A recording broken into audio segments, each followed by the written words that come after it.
বন্ধুরা, সকাল সকাল নতুন একটা দিন, নতুন একটা ব্লগ নিয়ে আমি চলে এসেছি সুস্মিতা। তো সকাল সকাল চা নয়, কিন্তু করছি হচ্ছে চাউমিন। সেদ্ধটা বসিয়ে দিয়ে আর আলু পেঁয়াজটা কেটে নিই, চাউমিন বসাই, কারণ 9টা 4 বেজে গেছে আর আদার খিদে পেয়ে গেছে। আর স্নান, পুজো, কাপড় কাচা সব কিন্তু কমপ্লিট হয়ে গেছে। তো চলো করি, তারপর কি রান্না করব সেটাও দেখাবো তোমাদেরকে। চলো দেখতে থাকো।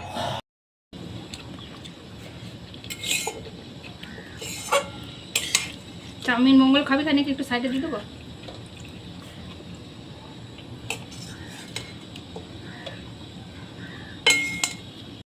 দেখো, দুপুরবেলায় বাড়ি নিয়েছিলাম চট জলদি ডিম বিরিয়ানি, আগে তোমাদের দেখিয়েছি, তাই আজকে আর দেখালাম না।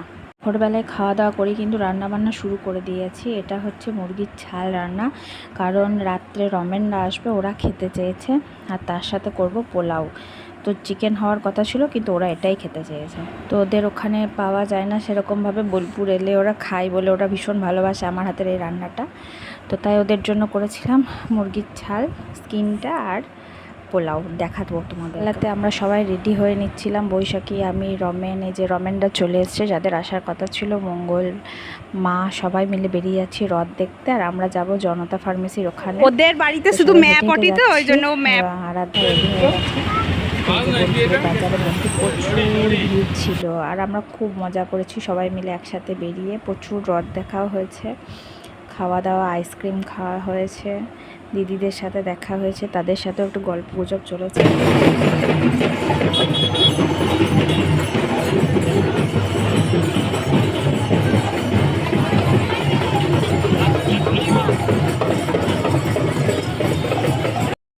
তো দেখো, এটাই আমাদের লাস্ট রথ, মানে এইটা রথটা যেটা আসছে, এটা দেখি কিন্তু আমরা বাড়ি ফিরে চলে আসবো, কারণ বাবিনও আর ছিল না, আর এখন তো ভালো লাগছিল না। তারপর বাড়ি গল্প হয়েছে, খাওয়া দাওয়ার ভিডিও অনেক কিছু করতে পারিনি, প্রচুর শরীর খারাপ হয়ে গেছিলো। আর এত গল্প করা হয়েছে, রাত্রে কিন্তু শরীর খারাপ ছিল না, তখন আর ভিডিও করতে পারিনি। অ্যাকচুয়ালি ওপরে খাওয়া দাওয়া হয়েছে, আমি রান্না করেছিলাম, সব একা হাতে করেছি, ওই ঘরে খাওয়া দাওয়া সবাই মিলে একসাথে, তো কিছু করতে পারিনি। আবার রাতের পর থেকে একটু শরীর খারাপ ছিল, দেখো মুখ চোখের অবস্থা খারাপ, বমি করেছি, প্রচুর গ্যাস অম্বল হয়ে গেছিলো।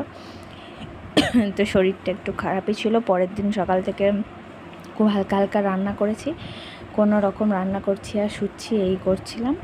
আর কোনো রকম কষ্ট মষ্ট করে সকালে যে কাপড়গুলো কেচেছিলাম ছাদে থেকে নিয়ে এসেছি, ব্যাস এইটুকুই আজকে তোমাদের জন্য।